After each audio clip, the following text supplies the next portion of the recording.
주전 4세기경에 철학파의 한 분파 중에 견유학파라는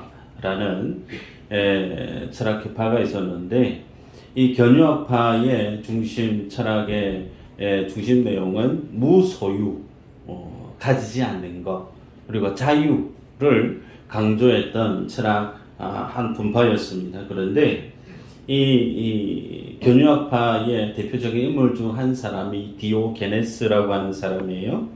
그래서 어느 날 디오게네스라고 하는 이 철학자가 길거리에 들어누워서 있는데, 그 앞을 지나가던 알렉산더 대왕이 이 디오게네스에게 질문을 던집니다. 내가 무엇을 해주면 좋겠느냐? 이 질문의 의도는 원하는 대로 말만 하면 내가 들어주겠다. 돈이든 혹은 뭐 직책이든 무엇이든 원하면 내가 들어줄 수 있는 위치에 있으니까 원하는 거 있으면 내게 말해라. 그렇게 의도로 내게 뭘 해주면 좋겠느냐 물었단 말이죠. 그런데 이 질문에 디오게네스가 했던 말이 뭐냐면, 햇빛을 가리지 말고 비켜서 주시면 좋겠습니다. 그랬다는 겁니다. 그 얘기를 듣자 알렉산더 대왕이 한 말이, 내가 알렉산더만 아니었다면 디오게네스가 되고 있었을 것이다. 알렉산더 대왕으로서의 삶이 아닌 디오게네스, 집도 없이 그냥 거리에서 그렇게 살아가는 자유를 만끽하는 디오게네스의 삶을 동경했던 일화가 있습니다. 자, 여기에 보면 알렉산더 대왕, 한때를 한 세계를 주무르던 모든 것을 가진 사람이 알렉산더 대왕이죠. 그런데 그는 많은 것을 지녔음에도 불구하고 여전히 만족을 할지 모르는 뭔가 인생의 부족함에 있는 사람이 알렉산더 대왕이었고, 디오게네스라고 하는 사람은 가지고 있는 것이 아무것도 없음에도 불구하고 거리에서 햇빛만 쬐어도 그 햇빛만으로도 기뻐할 줄 알고 만족할 줄 아는 삶의 풍성함을 경험하고 살았던 이가 디오게네스란 말입니다. 여러분, 그런데 성경은 하나님의 사람은 그럼 어떤 존재인가에 대해서 말씀을 하는가? 예수 그리스도를 믿는 성도의 삶은 무소유에서 오는 것이 아니고 예수 그리스도를 아는 데 있다라고 성경은 우리에게 말씀합니다. 에베소서 1장 23절에 이렇게 말씀합니다. 교회는 그의 몸이니 만물 안에서 만물을 충만하게 하시는 이의 충만함이니라 그랬습니다. 우리를 성경은 무엇으로 규정하느냐? 교회로 그렇게 성경은 우리를 정의합니다. 그런데 교회는 어떤 곳인가? 이미 예수 그리스도로 충만해져 있는 공동체가 교회다라고 성경 우리에게 말씀합니다. 그래서 교회는 이미 예수 교리스도의 그 충만하심 때문에 기뻐하고 감사하고 즐거워하는 곳, 그곳이 교회라는 겁니다. 때문에 교회는 뭔가가 부족하고 뭔가 없어서 예수님께, 하나님께 뭔가를 채워달라고 매달리는 것이 아니고요. 이미 예수 그리스도로 충만케 되어진 예수 그리스도가 완성하신 놀라운 하나님의 그 일, 그것 때문에 아무것도 없어도 예수 그리스도로 충만함을 고백할 줄 알고 누릴 줄 알고 그것으로 기뻐하고 감사하는 공동체가 교회다라고 성경은 우리에게 말씀합니다. 자, 그렇게 보면 그러면 성도는 어떤 존재인가? 성도는 이미 예수 그리스도로 주님이 우리에게 허락한 충만함을 지니고 있는 자가 성도라는 거예요. 그래서 예수 그리스도로 충만한 성도에게는 전혀 부족한 것이 없음을 깨달아가는 것이 신앙생활의 여정이라는 겁니다. 이렇게 말씀을 드리면 성경에 대한 진리, 성경에 대한 지식, 목사님 하시는 말씀은 이해됩니다. 그런데 우리가 살아가는 삶의 현실, 실제는 우리는 상당히 동떨어져 있는 말씀과 성경이 가르치는 진리와 우리의 실제 삶은 상당히 좀 동떨어져 있는 것 같습니다. 그렇게 생각하시는 분들이 있을 수 있어요. 왜 그런가? 여러분이 꼭 기억하셔야 되는 것이 뭐냐면 성경과 하나님은 성도된 우리에게 우리의 기대, 우리의 바람을 주님이 주시는 것이 아니고 정반대의 하나님의 말씀을, 하나님의 복을 주시고자 하고 있다라는 사실을 여러분이 아셔야 돼요. 무슨 얘기인가? 의외로 많은 분들이 교회를 찾는 이유 중에 하나가 뭐냐면 자신이 살아가고 있는 현재의 삶의 그 부족한 부분을 채우기 위해서 자신의 불안한 삶의 현실을 뭔가 든든한 것으로 채움을 얻기 위해서 교회를 찾거나 예수님을 찾는 분들이 많습니다. 자, 말씀 한번 볼까요? 요한 1서 2장 15절에서 17절 자주 읽었던 말씀인데 같이 한번 읽어보십시다. 시작.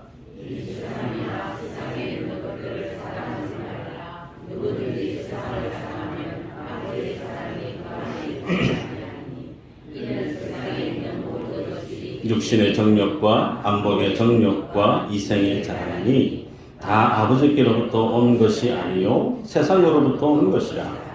이 세상도 그 정욕도 지나가되 오직 하나님의 뜻을 행하는 자는 영원히 거하느니라. 아멘. 성경이 방금 읽었던 말씀 속에 보면 성도된 우리에게 뭘 명령하고 있는가?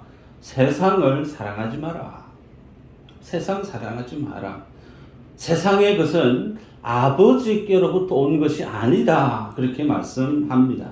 그래서 성경은 성도로 하여금 세상과 하나님 사이에서 세상이 아닌 하나님을 향해 살게끔 더 실질적으로 성도를 세상과 분리시키고 단절시키는 방향으로 성경은 우리에게 그렇게 말씀을 주십니다. 여러분, 그래서 이 세상은 다 지나간다. 이 세상의 이것은 다 지나가고 이 세상은 하나님께로부터 온 것이 아니기 때문에 성도는 그러면 무엇을 바라보고 성도는 세상을 살아가는 삶의 방향이 어디에 포커스가 잡혀 있어야 되는가?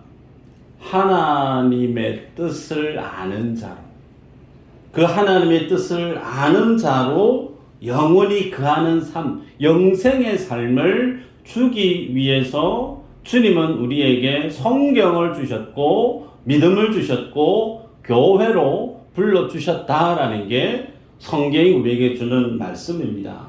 여러분, 그래서 우리는 예수 그리스도를 아는 자로 하나님을 아버지라 부르는 믿음의 비밀을 알아가는 자로 주 앞에 살아갈 때 정말 예수 그리스도가 전부이구나, 예수 그리스도가 주시는 충만함이 무엇인지를 알아가면서 그 가운데 내게는 전혀 아무것도 부족한 것이 없는 인생이구나, 이 사실을 하나씩 하나씩 더 많이 깨달아가는 것이 예수를 믿는 믿음의 여정의 주된 내용이라 성경이 우리에게 말씀합니다. 여러분, 그런데 실제 우리의 삶은 어떠한가? 실제 내 삶은 성경의 이러한 진리의 말씀에 비추어 내 삶은 어떠한가? 그렇지 않다는 거죠. 날마다 부족함이 넘쳐납니다. 부족한 것이 너무 많고 채워지지 않는 것이 너무 많아서 그것을 채우기 위해서, 그것을 더 많이 갖기 위해서 어떨 때는 내 발걸음이 하나님께, 예수님께 향해야 됨에도 불구하고 하나님이 아닌, 주님이 아닌 다른 방향으로 우리의 발걸음이 향할 때가 참 많다라는 겁니다. 이 모습이 우리에 대한 무엇을 드러내고 있는가? 예수 그리스도로 충만한 삶을 살지 못하고 있는 우리의 연약함과 우리의 믿음 없음을 성경은 우리를 향해 질타하듯 그렇게 말씀을 합니다. 목사로 살아갑니다. 중직자로 살아갑니다. 교회에서 신앙생활 적게 한 세월이 아닌 분들이 교회 안에 실제 많습니다. 예수 그리스도에 대해서 한번 설명해 주세요. 잘 얘기할 수 있어요. 하나님의 진리에 대해서 말씀해 주세요. 잘 얘기할 수 있어요. 그러나 삶 속에 예수 그리스도가 없는 인생, 복음에 대해서는 잘 얘기할 수 있는데 삶 가운데 복음이 없는 삶을 사는 이들이 교회 안에 많다는 거예요. 이러한 삶의 괴리, 하나님의 진리와 하나님이 기뻐하시는 믿음과 나의 실제 믿음의 삶의 현실의 이 괴리, 이 거리감이 주는 의미가 뭐냐면 우리들은 나의 주된 관심사가 예수 그리스도께 있기보다 세상에 많다라는 거예요. 부족한 현실을 채우기 위해서 현실에 발 묶여 살아가는 이들이 많다라는 겁니다. 여러분, 예수님은 공생의 기간 가운데 많은 병자들을 고쳐주셨습니다. 인생에 필요한 부분을 주님이 채워주셨어요. 주님은 그거 주시는 분 맞습니다. 돈이 부족하든 세상에서 성공을 갈구하든 주님이 기뻐하시면 우리가 원하는 것들 주님 마음껏 주실 수 있는 분 맞아요. 그러나 성경이 우리에게 뭘 보게 하느냐면 하나님은 우리에게 생명을 주시기를 기뻐하시는 분이시더라는 겁니다. 생존이 아니고요. 50평 아파트에 사는 게 중요하고 단칸방에 사는 것은 나는 불편할지 모르나 우리에게는 생존이 중요한 삶의 주제로 우리에게 다가오지만 하나님이 우리에 대한 관심은 생존이 아니고요. 생명에 관심이 있더라는 겁니다. 문제는 이제 우리의 실제적인 삶의 현실인데 복음에 대해서 알고 있고 예수 그리스도 알고 있는데 삶 속에 예수 그리스도가 없고 삶 속에 복음이 없는 삶을 우리는 성도로 불려주고 있는 이 성도들을 하나님께서 그러면 어떻게 인도해 가시느냐가 중요한 관건이에요. 우리들을 하나님이 그러면 내버려 두시는 분이시는가? 그거 아니라는 거예요. 하나님은 우리들을 주님이 기뻐하시는 하나님의 성도로 빚어가시고 이끌어 가시는 분이신데 그 내용이 오늘 본문 가운데 드러납니다. 그래서 예수 그리스도, 결론적으로 말씀을 드리면 주님은 우리를 어떻게 인도하시는가? 예수 그리스도로 충만한 삶을 사는 삶으로 이끌어 가더라. 다시 얘기합니다. 하나님이 우리를 어디로 이끌어 가시는가? 예수 그리스도가 아닌 것으로 내 삶을 든든히 채우려고 하는 그 삶이 얼마만큼 허무하고 공허하고 의미 없는 것인지를 주님 우리의 사는 날 가운데 깨닫게 하십니다. 그런 것이 나를 기쁘게 하고 그런 것이 내 삶을 복되게 하는 것이 아닌 예수 그리스도로 기뻐하고 즐거워하고 감사하는 삶으로 하나님은 우리를 이끌어 가더라는 거예요. 오늘 본문에는 두 가지 내용이 소개되어지는데 사사 에웃의 뒷이야기 그리고 사사 삼갈에 대한 내용이 이 두 가지로 소개되어지는데 여러분 순차적으로 보면 지난 시간에 우리가 보았는데요. 모압이 강성해졌죠.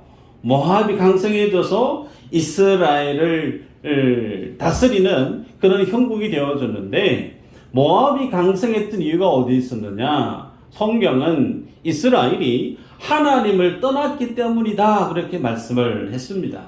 그래서 하나님을 떠났던 이스라엘 그 실제 삶의 내용은 이스라엘이 하나님이 아닌 가나안의 족속들이 섬겼던 바알 아세라를 섬겼다라는 거예요. 그리고 가나안 사람들이 누리는 삶의 주된 관심사에 그들의 삶의 관심이 동화되어졌다 그렇게 말씀했습니다.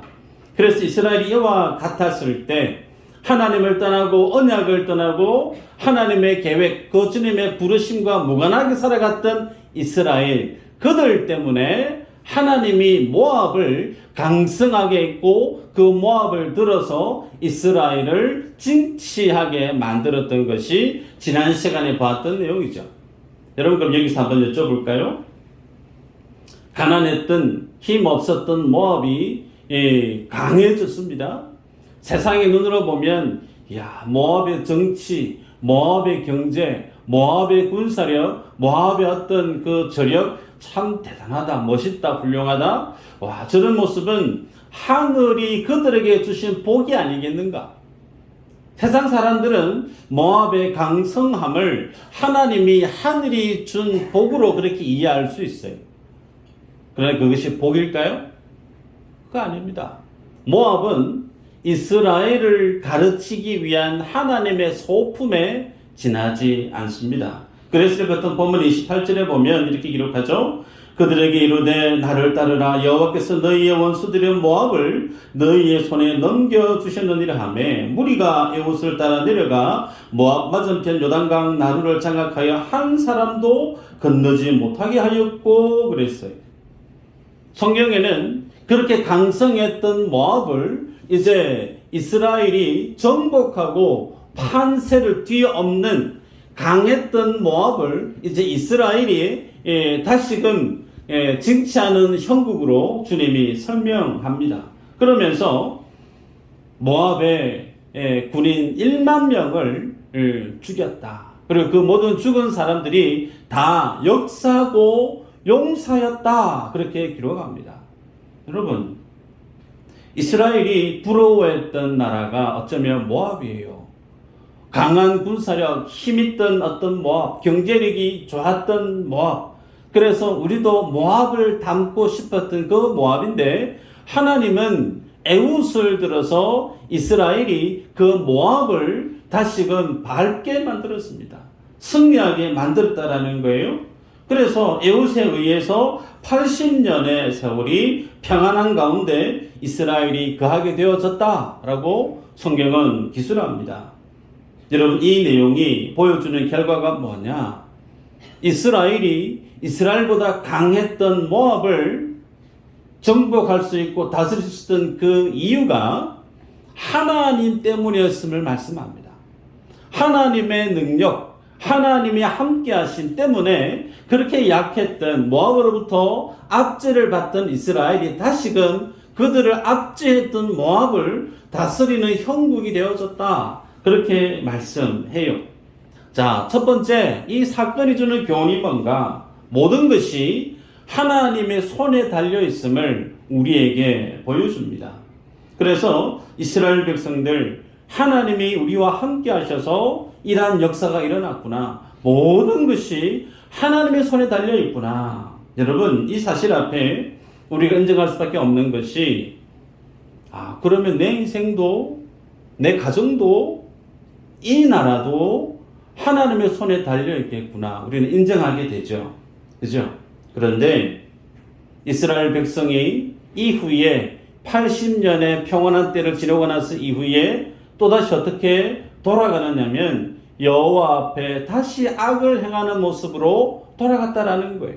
그 말의 의미는 하나님의 역사를 그들이 보고 체험했음에도 불구하고 하나님을 쫓고 하나님의 말씀을 쫓아 살아가는 삶이 아닌 세상이 주는 돈을 쫓고 세상이 주는 쾌락을 쫓고 세상을 향해서 그들의 삶의 방향이 하나님이 아닌 세상을 향해 돌아서 버렸다라는 겁니다. 여러분, 그래서 이런 모습, 그들의 믿음 없음에 대해서 주님이 그들의 믿음 없음을 폭로하면서 부끄럽게 하기 위해서 어떤 이들을 주님이 들어 쓰셨는가? 오른손 장애가 있었던 왼손잡이 에웃을 주님이 들어 쓰십니다. 이것도 마지막 본문의 삼갈이라고 하는 사사는 블레셋, 철기 문화로 중무장되어 있었던 그 블레셋을 600명을 무찔렀는데 그 무기가 뭐라고요? 참 재밌죠? 소 모는 막대기, 칼, 창, 이게 아니고요. 소 엉덩이 때리는 막대기로 철기 문화로 중무장되어 있는 블레셋의 600명을 죽입니다. 그리고 우리가 보지 않았지만 사사기 4장에 등장하는 사사는 여자입니다. 드보라, 여사사 드보라입니다. 자, 에훗, 삼갈, 드보라, 이 인물이 주는 공통점이 뭐냐면 세상이 보는 관점에서는 하나같이 무시를 받는 것들이라는 거예요. 오른손 모스는 장애가 있는 에훗, 소모는 막대기, 그 아무것도 아닌 그거 가지고 뭘 할 수 있겠나? 여자의 몸으로 어떻게 하나님이 큰일을 감당할 수 있겠나? 세상이 보는 관점은, 세상이 보는 시선은 아무것도 아니라는 거예요. 그다지 주목할 만한 근거가 없는 것들인데, 하나님은 그러한 세상의 중심이 아닌 외곽에 있는 볼품없는 아무것도 아닌 인생을 들어서 하나님의 역사를, 하나님의 일을 드러내 보이는 인물로 쓰시더라. 크신 하나님, 능력의 하나님, 은혜와 긍휼의 하나님을 이들을 통해서 드러내셨다라는 거죠. 여러분, 이 사실을 우리에게 주시는 교훈이 어떠한 것인가? 여러분, 우리들도 세상을 살아갈 때 우리의 약함을 봅니다. 그죠? 우리의 연약함이 있습니다. 야, 내가 좀 더 건강했더라면, 좀 더 내가 직책이 좀 높은 위치에 있을 때였으면, 좀 더 내가 많이 배웠을 때였으면, 좀 더 내가 많은 것을 가지고 있을 때였으면,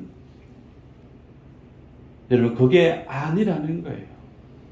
우리의 주된 관심사는 내게 없는 것을 더 많이 채워서, 내 부족함을 채워서 세상에 나가서 강함을 드러내고 장애물들, 방해물들을 다 하나 한 번에 다 해치우고 뭔가를 승승장구해내는 여기에 있지 않고, 우리의 주된 관심사가 어디에 있어야 되냐? 나의 연약함도 아니고 나의 부족함도 아니고 하나님이 어떤 분인가? 하나님은 강한 분이라는 거예요. 하나님은 크신 분이라는 거예요. 이 사실을 아느냐 모르느냐, 하나님의 크심을, 능력의 하나님을 나의 하나님으로, 나의 주인으로 내가 예배하고 그 크신 하나님 안에 내가 살아가는 믿음의 삶을 배울 줄 아느냐 모르느냐, 이게 오늘 우리에게 주는 첫 번째 영적인 도전이자 교훈이에요.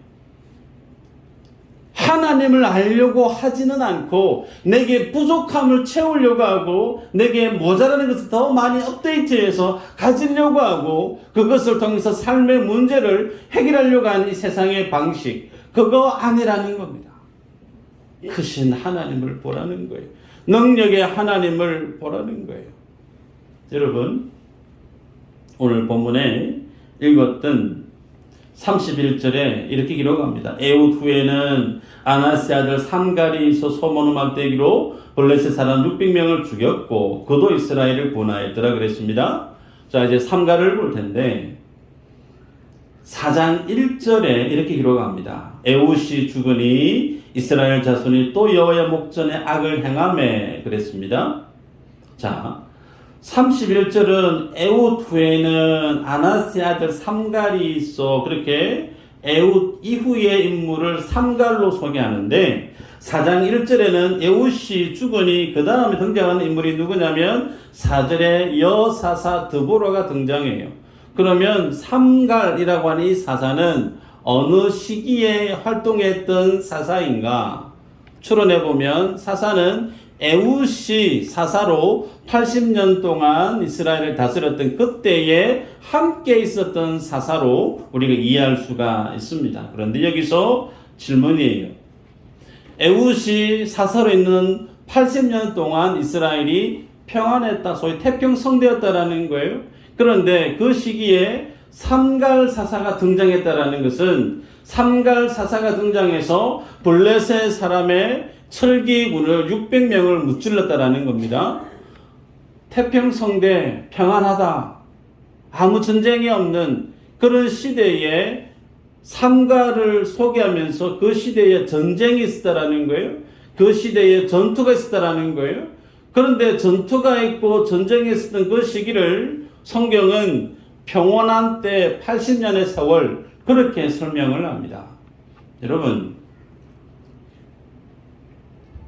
평온한 어떤 삶의 모습과 전쟁, 이것은 전혀 상반된 표현 아닙니까? 왜 성경은 이러한 어떤 모습을 보여주고 있는가? 평온하다 그러면서 그 평온함의 안에 실제 내용을 들어가 보니까 전쟁이 있어요. 왜 이런 구조로 성경을 우리에게 보여주고 있는가? 이것은 바로 이미 하나님 안에서 완성된 그 하나님의 나라, 예수 그리스도 안에서 완성하신 하나님의 그 나라, 그 나라는 우리가 이 땅 가운데 살아가는 역사 가운데 성취되어져 가는 하나님의 나라로 보여주고 있는 거예요. 조금 어려운 말일 수 있는데 하나님 나라의 역사성이라는 거예요. 예수 그리스도가 있는 그곳은 묵시의 세계입니다. 영원한 하나님의 나라, 거기에는 시간 개념이 없습니다. 그 하나님께서 인간이 살아가는 이 시간이라고 하는 공간이라고 하는 이 역사 가운데 오셔서 십자가를 통해서 하나님의 나라를 완성하셨어요. 내가 다 이루었느니라. 그래서 하나님의 뜻 안에는 하나님의 나라가 이미 완성되어져 있어요. 그러나 우리가 이 땅 가운데 살아가고 있는 오늘의 삶의 현실에서는 그 완성된 그 하나님의 나라가 우리의 실제 삶 가운데 순차적으로 하나님의 섭리 가운데 성취되어져 가고 완성되어져 가는 하나님의 나라로 보여주고 있다라는 겁니다. 좀 어려운 말이죠. 여러분,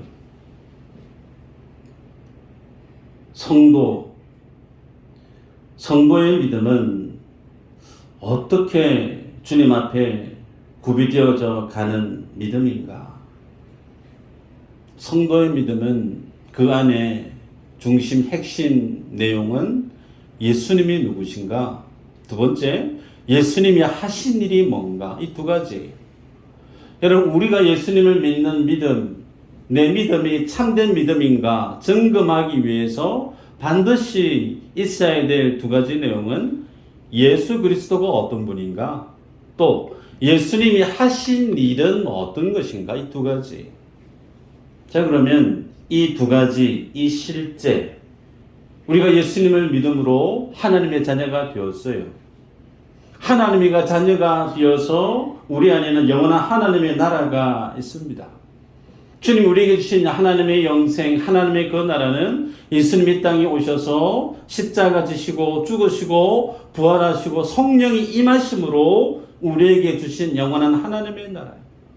예수님을 만난 인생은 이 땅 가운데 눈 감을 때 우리의 영이 어디에 가 있을까요? 하나님의 나라에 가 있는 것을 우리는 믿습니다. 눈에 보이지 않지만 우리는 믿음으로 예수님이 완성해 놓으신 하나님의 나라가 있음을 믿는단 말이에요. 그래서 완성된 그 하나님의 나라를 믿으면서 이 땅 가운데 우리가 하루하루 살아가는 이 삶의 내용은 그러면 무엇으로 나타나는가?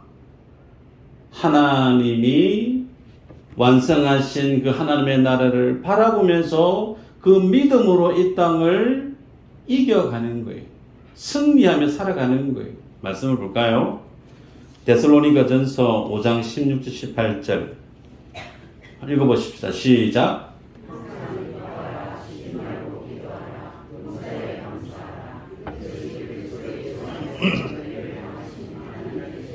또 보십시다. 빌립보서 4장 4절 시작. 주 안에서 항상 기뻐하라. 내가 다시 말하노니 기뻐하라. 자, 데살로니가전서 5장 16절 항상 기뻐하라. 빌립보서 4장 4절 주 안에서 항상 기뻐하라. 성경이 우리에게 뭘 명령하느냐면 기뻐하라. 감정에 대해서 명령하고 있어요. 감정, 기쁨, 즐거움, 슬픔, 이건 감정이죠. 감정의 명령을 한다. 상당히 이례적이죠. 여쭤보겠습니다.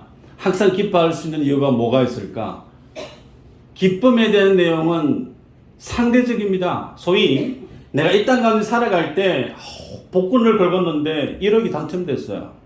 기쁠까요? 안 기쁠까요? 안 기뻐요? 기뻐요. 1억이 약했나? 기쁘잖아요. 네. 1억이라고 하는 현실 내 삶 가운데 턱하니 주어지니까 너무 기쁜 거예요. 그런데 그 1억을 가졌었는데 어디에 투자를 했어요? 다 날려버렸네? 기뻐요? 안 기뻐요? 우리의 기쁨의 근거가 어디에 있느냐면 이 세상에 있다라는 거예요. 이 세상에 뭔가 기대치가 잘 되면 기뻐요. 이 세상에 뭔가가 내게 이득이 되어지면 감사가 돼요. 그죠? 그런데 거기에서 성경은 뭐라고 얘기하냐면 항상 언제나. 그럼 여기 질문이에요. 우리가 항상 기뻐할 수 있는가? 항상 1억이 당첨되나요? 안 돼요. 살아가다 보면 뭔가 실수도 있고 잃어버리고 저처럼 발가락도 좀 다치고 그런데 성경은 항상 기뻐하래요. 그럼 우리의 기쁨의 대상이 어디에 있느냐? 이 세상이 아니라는 겁니다. 이 세상은 날마다 변화무쌍해요. 그 믿음의 대상이, 나의 관심의 대상이 기뻐하게 되어지면 우리는 수동적으로 기뻐하게 돼요. 그런데 내 기쁨의 대상이 바뀌어져 버리면 그 기쁨의 대상에서 도리어 슬퍼하게 되어지고 혹은 짜증이 나고 분노가 일어날 수가 있어요. 그런데 우리의 기쁨의 대상이 영원 불변하다 생각해 보세요. 항상 바뀌지가 않아요. 그럼 우리의 기쁨이 항상 기쁠까요? 안 기쁠까요? 어렵나요? 항상 기뻐요. 우리의 기쁨의 대상이 변함이 없어요.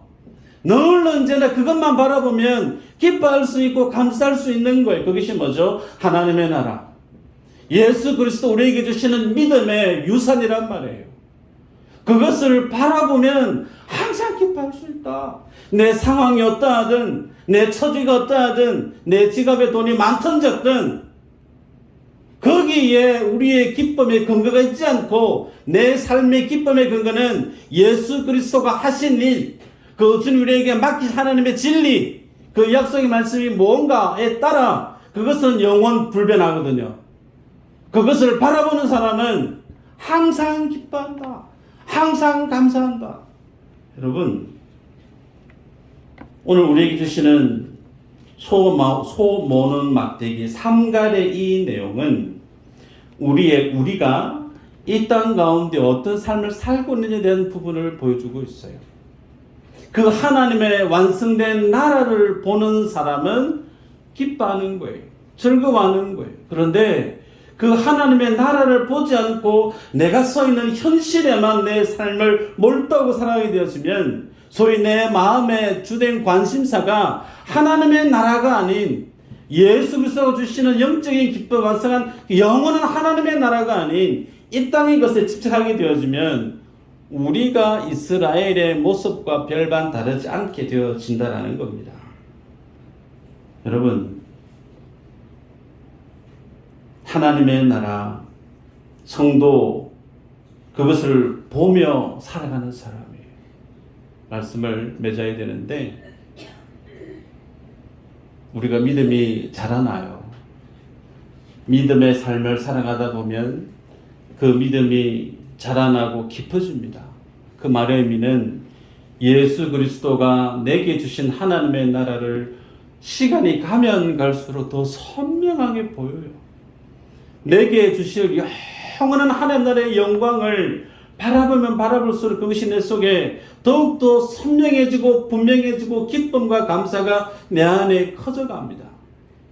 그런데 완성된 그 하나님의 나라를 바라보면서 오늘 내가 이 땅 가운데 살아가는 내 삶의 현실을 바라보면 여전히 나는 죄 짓는 인생이에요. 나는 여전히 넘어지는 인생이에요. 그래서 성도는 어떤 삶을 살아가느냐면 항상 기뻐하는 자로 슬픔을 삽니다.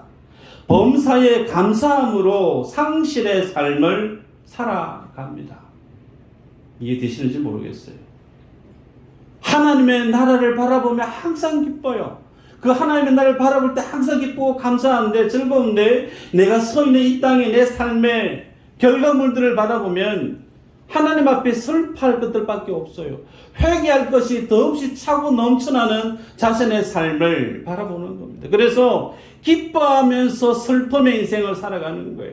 감사하면서 상실의 삶을 살아가는 인생이 성도가 이 땅 가운데 살아가는 소위 믿음의 역설이라는 겁니다. 말씀을 맺습니다.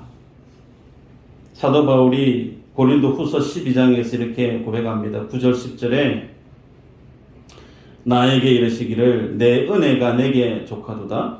이는 내 능력이 약한 데서 온전하여짐이라 하신지라. 그러므로 도리어 크게 기뻐함으로 나의 여러 약한 것들에 대하여 자랑하리니 이는 그리스도의 능력이 내게 머물게 하려 함이라.